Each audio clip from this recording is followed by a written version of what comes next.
Members of the public, welcome along to this meeting of the Performance Policy and Partnerships Committee, and welcome to those people joining on Zoom. Today broadcasting in widescreen. Just noticing, speaking of Zoom, that we have Councillor Abbott as a Zoom attendee for this meeting, and apologies from Councillor Skett, Councillor Kett and Councillor Pottinger. Would somebody like to move that those apologies are accepted? Ms. Coote and seconded. Councillor Soper, thank you. No items of public forum, so that brings us on to the final report for this year from the Invercargill Youth Council, and welcome along both Brooke and Tiffany. If you want to take a seat up at the table, welcome along. Thank you for leaving school early to come along and present to us. Happy to. This is being broadcast. Are you sure you want to say that? Oops, it's fine.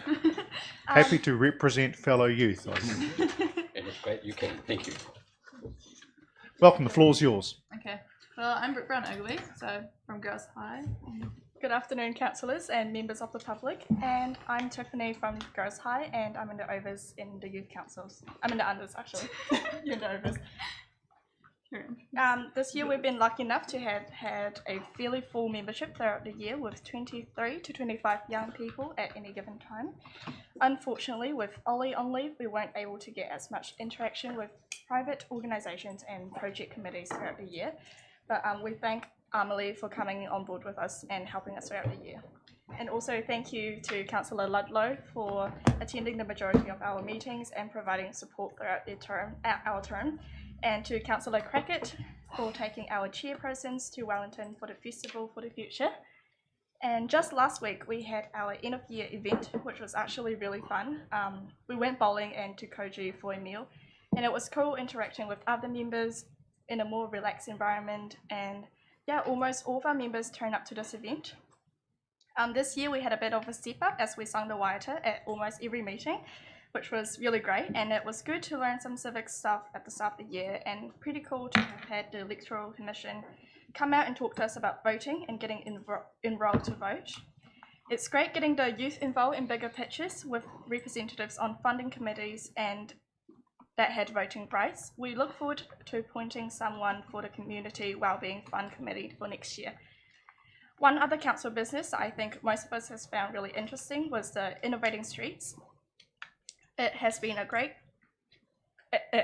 to be a part of, and we're keen to be involved in the long-term plan from next year so that youth voice can be represented in this for future plans. One of our largest projects this year was undertaken by the Leadership Committee, which was the UN Youth Region of Hui. It was a great day of lots of learning and sharing ideas. Tiffany and I also attended the Poppy Flight, where they flew a tiger moth with a giant knitted poppy. While here, we sang the Council Waiata, and Mayor Tim was at this event. The Festival for the Future was a highlight for two of our chairpersons. Youth Council have appointed a small summer committee to work with Alan and Clark on the pro bono youth exclusive and wellbeing policy project. We zoomed with Steph and Toby from Alan and Clark about how Youth Council can make Invercargill a better place for young people. Some ideas that were shared here were lime scooters, more events like concerts and business aimed at young people, and a waterproof place where youth can hang out. Our summer committee will be testing these ideas and having workshops with Alan and Clark. Our applications for 2022 are open for new and returning members. We have assigned a recruitment committee who will ask a few questions to talk about at the interviews and see who is best fit for the roles. Those that aren't successful, we go on to a waiting list in case we have any resignations throughout the year. School nominees from the 6 schools don't have to have an interview. Age range for Youth Council is 12 to 24. Applications will be closed on the 14th of November. We expect to send the letters out saying whether people make it or not by the end of November. Next year, I want to get the community more involved in Youth Council and our events. More interactions with Council and what's going on would be good. We often are off doing our own things, and it'd be better to be more linked with you guys. Reporting to the PPP and Councillor Ludlow comments at our meetings have been helpful for this. We hope to be more active on our social media platforms next year as well. And my goal for 2022 is that the Youth Council is able to provide more youth perspective and advocating for the community. I hope that we can participate more actively in Youth Week and perhaps looking at being involved in an event. It would also be good to run a project under the United Nations Sustainable Development Goals Committee, as we weren't able to do this in 2021. And that's it for our report. Is there any questions? Thank you. First of all, it's been a privilege for Councillor Crackett and I to have the opportunity to be a part of your meetings. And I know sometimes civics can be a little bit dry biscuits, but I'm really impressed with the way that Youth Council engaged and showed some leadership. I mean, as you both mentioned, you've got a waiata. You perform it at the start of each of your meetings. There'd be an interesting challenge, wouldn't it? Councillors, any questions or comments for the Youth Council? Councillor Lewis. Positive comment, Chair. Thank you very much. As being chair of the Creative Communities Fund, I also welcome and I'm so pleased that we've had 2 members of the Youth Council representing the Youth Council, in fact representing the city on that committee, and I hope that continues in ensuing years. Thank you. Thank you. Councillor Soper. I was just going to ask on the United Nations Sustainable Development activity. Yeah. Did you manage to have any discussion about the possible activities, or are you going to leave that to a new Youth Council? We did have one meeting, however, that was just more like an introduction meeting, and we did not get to discuss any possible plans that we might be doing, so we'll probably leave that for next year. Lots of challenging things to talk about. Yes, Thank you. yeah, definitely. Your Worship. Thank you. Much to my surprise, there was a protest march today, and it was about climate change and anti-vaxxing and all those issues. How do you think your students that you represent, and where would they sit in terms of some of those difficult issues? I think most youth people would agree with climate change and the action being taken in New Zealand, like let's say plastic bags that we did a couple of years back, and also for vaccine, I feel like there's a mixed opinion on that. Everyone's but got their most own of us opinion. are double dose. I mean, it kind of just depends. Everyone's got their own opinion on that, but I wouldn't be able to give an opinion for everyone as a whole, though. Yeah. Because it's quite a diverse topic. So it hasn't disrupted classroom. No, not No. really, no. Thank you. Thank you. Although it will create a challenge for us next year when the unders, if they want to come and report to us. Yes.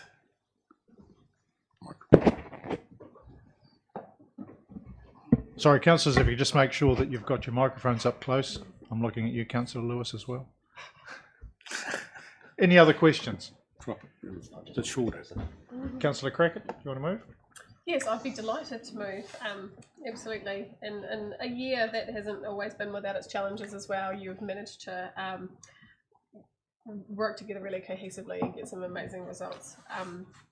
Unfortunately, I hadn't been able to attend as many this year as I would have liked to, due to that being typically on the week that I have my daughter. So I am gutted that I didn't get to participate as much as I could this year, but I really enjoyed taking the youth councillors up to the Festival for the Future as well. That was a really incredible experience, and you could see how inspired they came back as well and ready to hit the ground running and make some change in your community. So very happy to move that report. Thank you. I'll second it. Thank you. Thank you. Councillors, I'll put the motion. All in favour? Aye. Against? Carried. Thank you both very much, not only for presenting this afternoon, but for your year. Thank you. Thank you, councillors. Thank you. Councillors, the next item is the minutes of the Performance Policy and Partnerships meeting back on October 12. Does somebody want to move? Move those, Mr. Chair. Councillor Soper, Councillor Amundsen. Any comments? If not, I'll put the motion. All in favour? Aye. Against? Carried. Minutes of the Community Wellbeing Fund. Thank you. Councillor Lewis. Thank you, Chair. I'd like to move these to be a true and accurate record. You may notice it's the original meeting was on the 21st of October. I'm actually looking at the wrong file here, but then we had another extraordinary meeting on the 28th of October. This was because we didn't have a quorum for the 21st. it's a very fine line of quorum. If it happens to be one or two councillors away and or full attendance of the community members, the balance is screwed, so we don't have a quorum. So on this occasion, we had to have an extraordinary meeting later in the next week, where we were able to ratify the various decisions made. And that's why there are 2 dates for the Community Wellbeing Fund on our records at this time. Thank you. Thank you, I'll Councillor. second that. Thank you, Councillor Abbott. Any questions or comments? If not, I'll put the motion. All in favour? Aye. Against? Carried. Bluff Matapahui Tourism Master Plan. Rhiannon.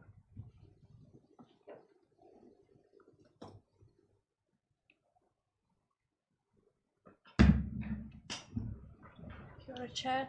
There's probably not a lot extra to add to the report. This just really completes the process for this committee, which originally received the draft plan to endorse the plan, having it been through the community board and council. Thanks, Rhiannon. Councillors, 2 recommendations. Somebody wish to move? Councillor Emerson, seconded. Be delighted to second that, Mr. Councillor Chair. Soper. Comments or questions? If not, as Rhiannon said, we've gone through this process over quite some time. Put the motion. Oh, sorry, Councillor Sorry, Lewis. thank you, Chair. Always just as that's about to happen. I've got slow reactions, I'm not a lizard. The master plan was presented at the Bluff Community Board, and it was so well presented down there and so well received. So, Rhiannon, we've also already thanked you so much for your input, but it's not just this council, it's the Bluff Community Board have really appreciated that. So I thank you yet again. Thank you. Thank you. Councillors, it's been moved and seconded. I'll put that motion. All in favour?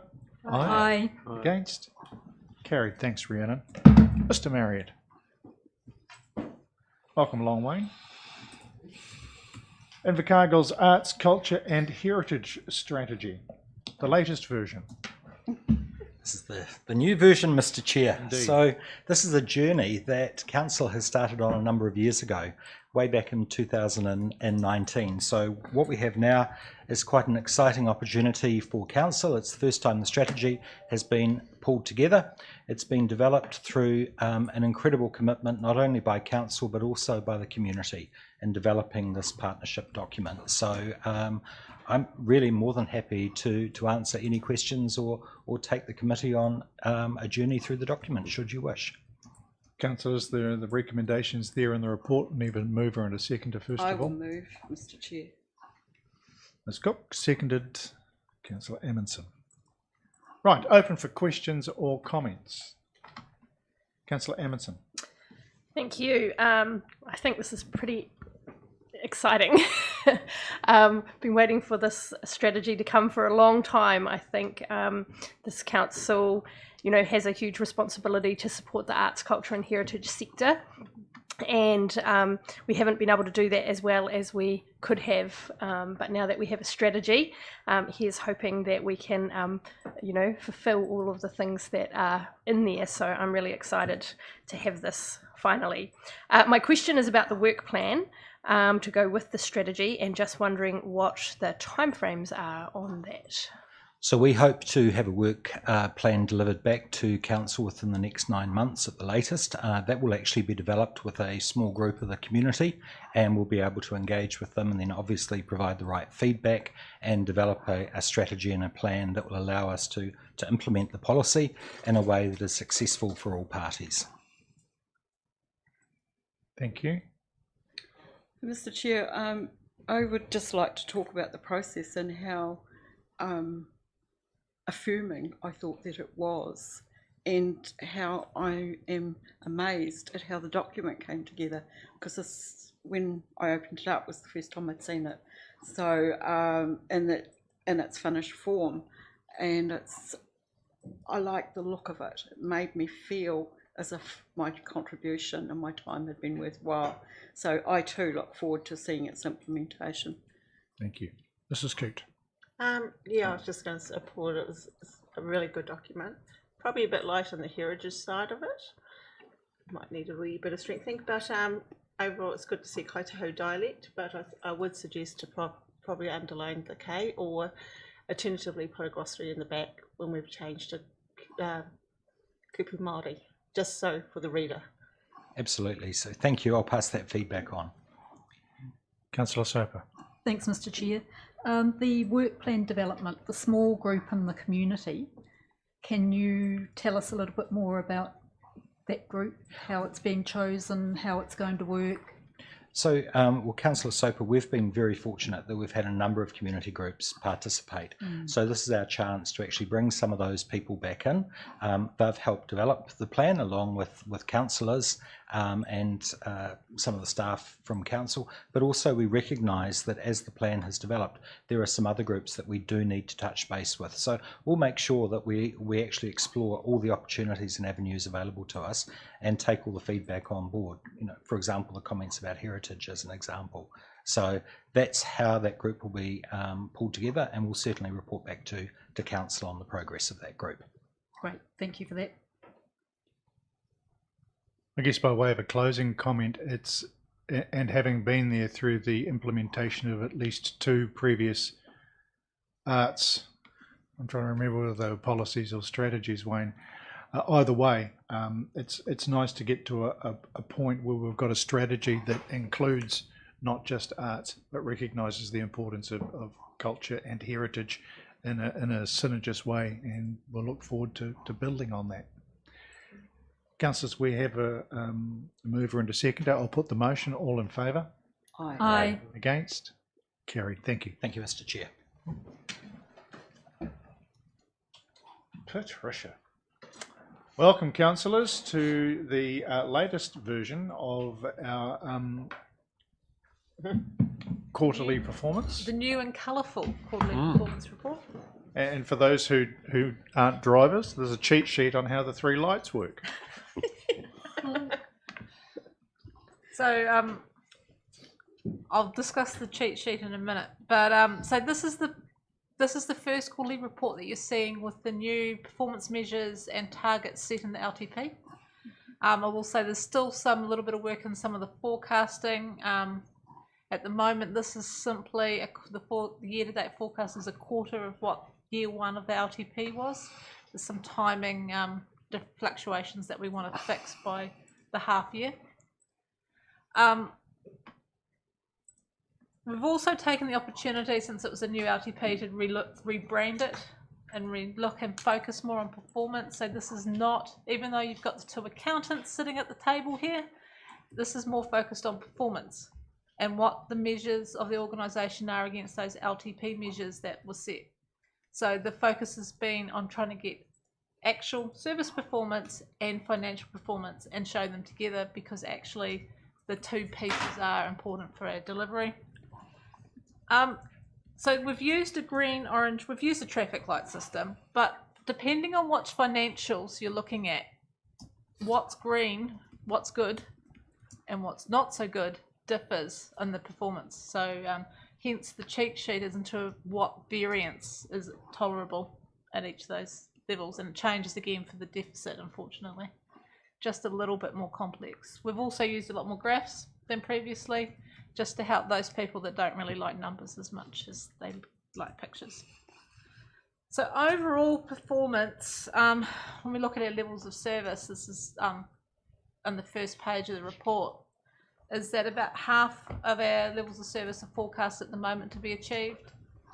A further quarter have no performance because they're annual. We've set ourselves targets with a lot of annual measures, and they haven't been, those surveys or whatever haven't been undertaken yet.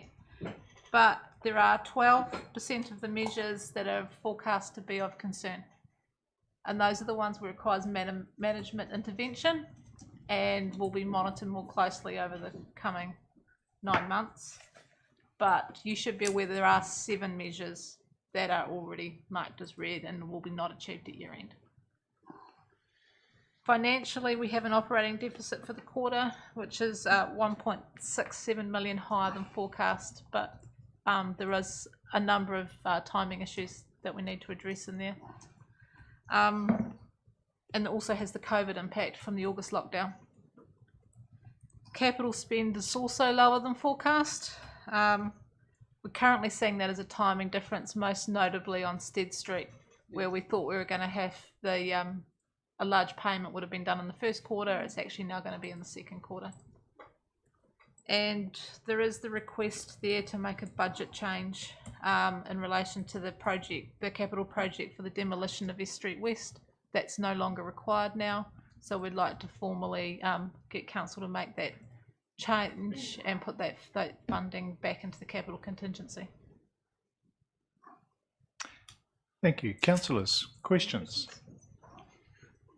I'll kick off, although you guys get a reprieve from this one. Trudy, just on page 148, where it looks at regulatory services, one of the comments is there's been an increase in, non-notified resource consents not requiring a hearing. It's showing as amber. The comment is there's been an increase in resource consent applications coinciding with the decrease in staffing levels. How are we going for still processing within the statutory timeframes? Kia ora, through you, Mr. Chair. We are still seeing we have got some staffing gaps in that area, and we're working with different consultants to be able to fill the need. As we have been reporting in the PPP committee activity reports, we have still had a bit of a gap with the resource consents components, but staff are doing everything they can to resolve this. We have a new person starting very soon, and that will make a difference. But it has been a challenge with the increase in consents. So we're almost halfway through the second quarter. It'll be by the third that we start to see that catch up. Thanks. Councillors, other questions or comments on the layout? Easy to follow. Very impressive. Do you need a mover for that motion? There are 3 recommendations there, Councillor. Yes, I do. Yes, I'd move that and the money to go into that fund that they talked about, the consolidated fund or whatever. Thank you. Seconder for that. Thanks, Mrs. Coote. Other questions or comments? Or Councillor Amundsen? Just a question, I guess, about the money being transferred into capital contingency. What does that mean it gets used for? It means it gets used if it's needed for something else. So if there was another capital project later in the year that needed additional funding, or something that came out, we'd be able to use that funding. So where there are some major capital projects going on where we know there's a potential overspend, we know we've got wriggle room to absorb that now. I'm not looking at anyone in particular. Erin. Okay, I've got a mover and a seconder.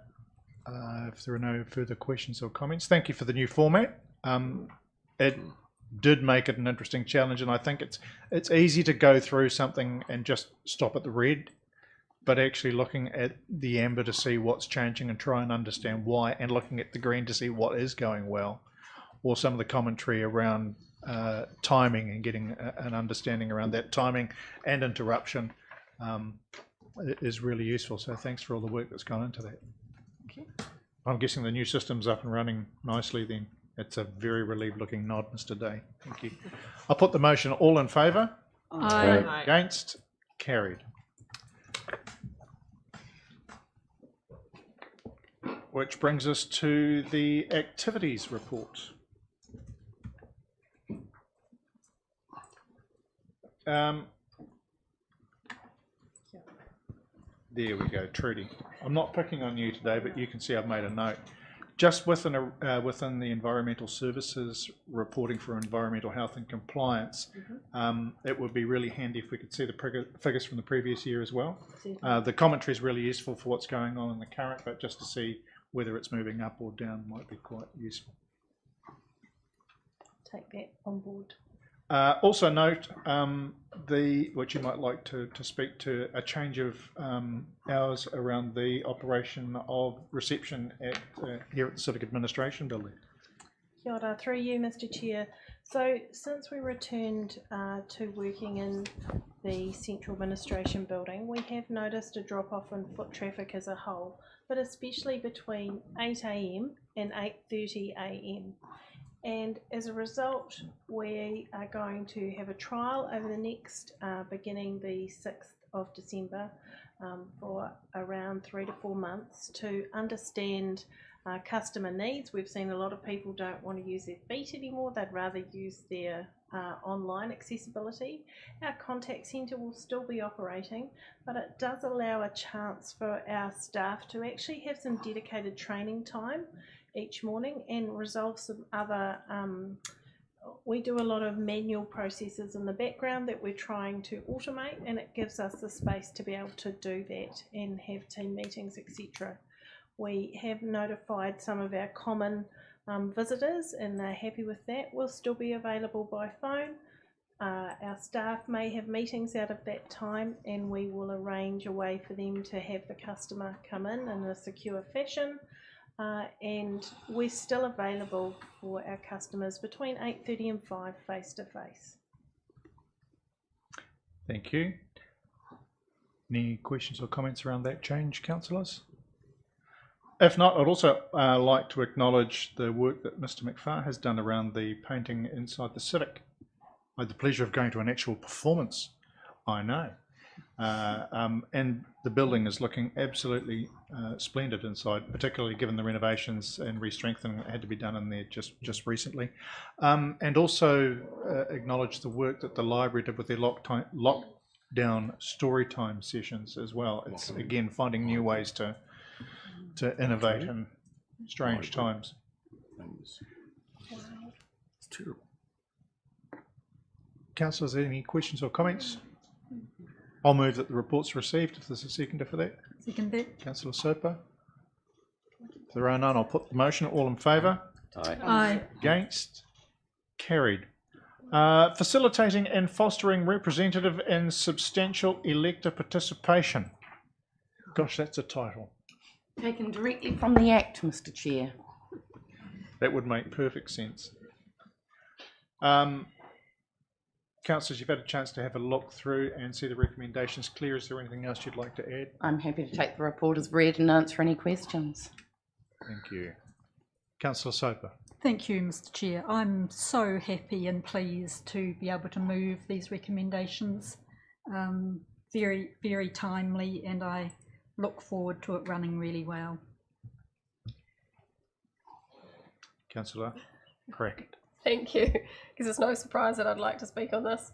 This is something that's very dear to my heart, so I'm very glad to see this report here as well. Anything that we can possibly do to encourage diversity across the table is something that I could absolutely throw my entire weight behind.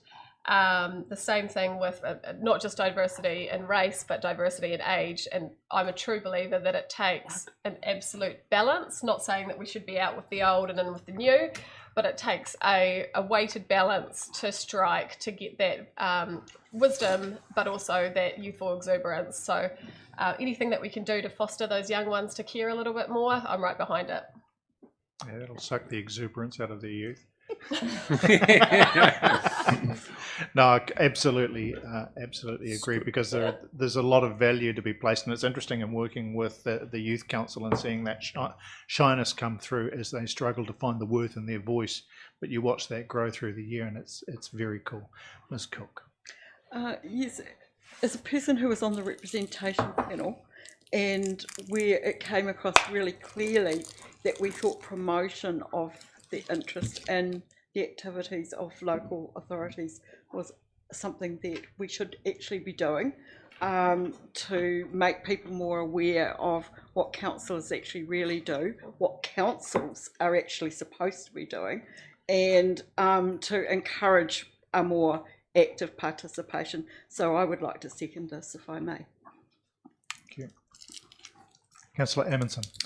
Yeah, just as Ms. Cook said about the representation panel, there was a really strong message that came back from the community that many people didn't really understand or know what council actually did and why they did the things that they did. And then, you know, that leads, of course, into having people who don't really understand what council does. So why would people want to run when they might be perfectly capable of doing so? So I think this is a great start to unpacking council for the community so that they can learn more about it. And certainly with the last two elections, or prior to the last two elections, I was involved in a couple of other events to try and enhance the knowledge of the council and also the range of people that stood. And in fact, I think Councillor Crackett, prior to getting elected, attended the one that we hosted in 2016. And certainly in 2016, before that election, we certainly did end up with a far more diverse council than we had in the previous term to that. So these things do work, and I'm looking forward to seeing the outcome of this one.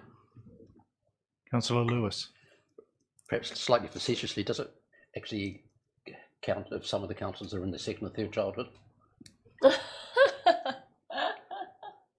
Absolutely it counts. Every voice has its value. Thank and you. Those in their fourth childhood are welcome too. Thank you very much for your reply. It's interesting across a couple of terms, the misunderstanding of what it is that we do. I remember somebody asking me once to arrest another person. Pretty sure that's not in our purvey of duties that we're able to execute, although in that particular incident it would have been useful. Claire. Thank you, Mr. Chair. Look, the comment is made in the report, but there is work going on with the other councils, and indeed we've had a discussion with the Licensing Trust, just recognising that other organisations have an election process as well. And there is also work to be conducted around some short videos to promote on both social media and potentially through our libraries and other public places. And we may call on some of you, as we may call on some elected members from other councils to be part of those videos. But overall, the intention is exactly as the legislation requires, to facilitate and foster electoral participation, because it's a great thing to be involved in. Mrs. Goot. Oh, totally agree. But it would be also of value to have a tuakana taina type approach as well. So those that are sort of moving on could actually shadow or support those that are coming up into the future. Because to me that's a positive way forward. And Mr. Chair, Mrs. Coote's comments might strike a chord with one or two who felt that there was a role for current elected members. Of course, there is a fine line about how we promote people who are standing for re-election as opposed to those who are passing over the torch, so to speak. But we will certainly be looking to see how we can strike a good balance for interest. But also, I mean, there's those that have been here before that may want to be part of the journey to support those going forward. Good point, thank you. Your Worship. Yes, it's a bit of a grey area, Mr. Chair, and I think we have to be careful on how we approach it. And I think that an example of things going wrong was Three Waters doing what they thought would be a ha-ha funny sort of mud coming out of taps and things like that, and it would create interest. Well, they certainly achieved a result. It created a lot of interest, but it wasn't necessarily all that sort of brilliant. And you got to, whenever you're doing an exercise involving fun and food and community, another group of our citizens who are relying on food banks, and things don't strike them as quite so funny. So I just hope that, I know it's a grey area, but I hope that that is taken into account. Thank you, Your Worship. Councillor Crackett, then Councillor Soper. No, Councillor Soper. And then Councillor Abbott. Councillor Soper? Oh, sorry, I thought you said Councillor Crackett first. She declined. She's slightly confused. It's a young one. That's you. Thank you, Mr. Chair. There's an old adage that any publicity is good publicity, and in this case, quite frankly, anything that we can do in any way that can increase involvement in local government and in participation and diversity in who will stand and be elected to council, the better, really. I'm not going to say it couldn't get any worse, because it could, of course, get a lot worse. We could go back to a very monochrome council that is demonstrated in some of the photos that hang on the wall in our foyer. However, I really think that this initiative is such a good way to proceed, because in some ways, I think from a democratic participation and involvement point of view, we have got to almost that tipping point in local government in New Zealand, where the turnout is now getting to the... I've said to a lot of people, when I observed the US election some years ago, the United States were impressed if they managed to get a 50% turnout. At that stage, New Zealanders were horrified if we got less than 85% turnout for our elections. Our local government election turnout is so abysmal, and therefore our participation and interest level is so abysmal that anything we can do can only help improve the situation. Even if it's a minor improvement, it's the beginning of helping to turn around the fact that we just, for whatever reason, local government, which involves so much of people's lives, everything we do at this table affects people's day-to-day lives, and if we get that message through to more people alone, this will have been a worthwhile process. And if that encourages a few more people to stand who perhaps thought they're too young, not ready, don't know enough about the process, then let's help them to find out enough to feel that confidence and the intention to find out more, get more involved. So I was really very keen to move this, because for many years I have been talking at various events about the need for people to be serious about participation and knowledge of democratic processes at all levels, and here's a chance for us to actually be furthering this in the best way we can. Thank you. Councillor Abbott. Yes, I'll be quick and concise. I just think I concur with everything that's been said, and diversity I think is wonderful. But what I just want to make a plea for, and I heard the Mayor say something about it, it's a grey area. Let's preserve also that grey area, and also let's recognise that not just the young people can be educated on the policies and workings of council, but there are some people there of an older age, middle age, or maybe even older, that could also appreciate that. So why to talk about diversity? I believe also in balance. That's my comment. Diversity can come in age as well, and exactly. We certainly don't want to diminish the value that we place in wisdom. Exactly, and the other word I would use that was used just before, even in the older age group, there is exuberance. I can hardly say the word exuberance. Thank you, Councillor Crackett. Thank you, Councillor Ludlow. While I absolutely tautoko Councillor Sopa's words from before, and I appreciate yours, Councillor Abbott, but our voter turnout here in Invercargill last triennium was 53% of our voting populace. Now, of that 53%, just under 10-15% was within the 18 to 35, 40 age bracket. So that there doesn't just suggest, it factually explains that the voting participation in that demographic just simply are not engaged, they're not voting. So while I understand what your plea, that absolutely there should be wisdom around the table, we've seen that, you know, like minds will vote for like minds, and that ends up being reflective in what happens and who is represented around this table.